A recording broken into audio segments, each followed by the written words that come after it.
Women's soccer coming off a big weekend, beating Houston 3-2 on Friday, and Northern Arizona 4-0 on Sunday. Huge weekend coming up for us. We open conference play against the defending champs UNLV on Friday at 7:30. We're kind of promoting the pack the pitch kind of theme, so got that going on, and Nevada on Sunday. Yeah, good weekend for us. Great weekend for us, actually. We've been all year long playing well, but not quite able to produce the goals that we've been trying to produce. And this weekend to put 7 in against 2 good opponents was a big boost for our confidence, and a big boost that we feel like what we're doing in training is paying off and working. And quite a few of our goals came off of set pieces. So we feel like in the attacking half of the field we're dangerous right now, because if you play a ball out of bounds, we have 2 kids that can throw it 65 yards and put it in the box. So pretty much everything that goes out of bounds ends up being a corner kick for us, and we haven't been scoring enough off of that leading up to this weekend. So we're really happy to get that part of our game more on track. And then defensively played really, really well on Sunday and learned some lessons from Friday night. So I think that's always a good thing when you learn something and you improve for Sunday. And then this weekend we play UNLV, who ran the conference last year and is coming into the game 8-1 this year, and certainly the team to beat right now. So we're really excited about it and hoping that we get a ton of people here and we can start the conference year with a big upset. What was it that finally allowed you to turn some of those shots into goals? Was it something that you've been working on, or did it just finally click? Yeah, it's something we've been working on all year. I mean, when you look at our stats and how many shots we're creating in a game, to not be getting goals, something's wrong. So we obviously, my staff and I have been doing a ton of video analysis and looking at our spacing and our timing and trying to figure out why are we getting shots but they're not effective.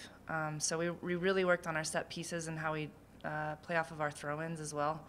And I think 4 of the 7 goals came off set pieces this weekend. So that's a great sign that we've kind of gotten our spacing and timing of that right. And then I think when you get that right, it frees up more space for other players. And then we had a freshman come in and score 2 goals in a game, which was great for her. And so yeah, it's coming from a lot of different people too, which is even better, because you can't just stop one person. I remember Jessie Hicks when she played at El Dorado. Mm-hmm. I mean, she's really a tough girl, and she's really coming through right now. But I still remember her, to show you how tough she was playing club soccer out at the Santa Ana, and then she comes down, rushes out in her track uniform and wins the 400 Yeah. and they beat her. That's how tough a girl this girl is. Yeah. And I noticed the quote she made about her headers, and you wouldn't even, the balls were coming so hard. This is a tough girl, though. I think is she coming into her own now? She is, and Jessie started that way, and I'm from here too, so I've been able to see Jessie play for a really long time, and she was just awarded Mountain West Conference Player of the Week, which was very well deserved after her weekend. But she is tougher than any female I've ever coached, and I mean that like to the highest level. She's not afraid of anything, and she just has no stop. It doesn't mean anything to her. So you watch her run fitness and you watch her head a ball, and there's times when I'm worried about her safety with what she chooses to do, but she's incredible, and that's the kind of player that you want to be a leader on your team, because she's unreal, but then she's even a better kid off the field. She's that same person off the field. She's kind and humble and gracious and hardworking and coachable. So to see her get a little bit of a reward is great, because our whole team is happy for her to get that.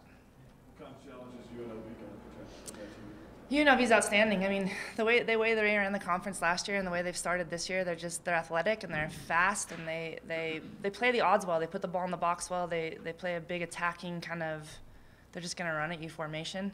And we did a great job up there. We played them in Las Vegas last year and actually ended up losing the last 3 seconds of the game. So it was, yeah, that one still stings.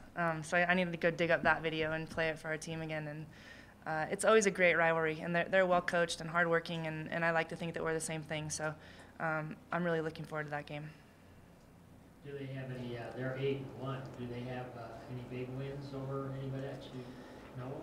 Yeah, and man, in women's soccer right now, I think any win's a big win. I think anyone can beat anyone. There's a lot of parity in the game right now, which I think makes it fun. So I think anytime you have an 8-1 record, you're doing something right. And they've beaten some big schools on the West Coast and some schools in the Big West, and some big wins for them. So nothing, no weaknesses that are glaring in UNLV at all.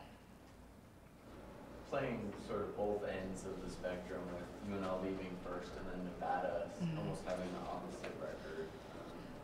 Is there anything specific that you're going to try and talk to your team about following UNLV just to kind of make sure that they're focused for that Nevada game, or are you not really worried about it? Yeah, so we last year had a really unusual schedule. We beat all the teams that went to the conference tournament and lost to the teams that didn't, and because of it ended up paying for it. And so I really think that this team and this group of seniors learned a lesson from that. I know we did as a coaching staff. And so our approach to every weekend has to be win 2 games, no matter what. Like you cannot overlook anyone. And I think Nevada is actually, despite their record, hardworking and very, very well coached, and they're going to come in here gritty because when you're down players and your season's not going well, like you have a lot to fight for. So I think both games this weekend are really good, but for us it's one at a time. So it's everything towards UNLV, and then it'll be everything towards Nevada, and we'll go from there. All right. Thanks, guys. Thanks, guys. Appreciate it.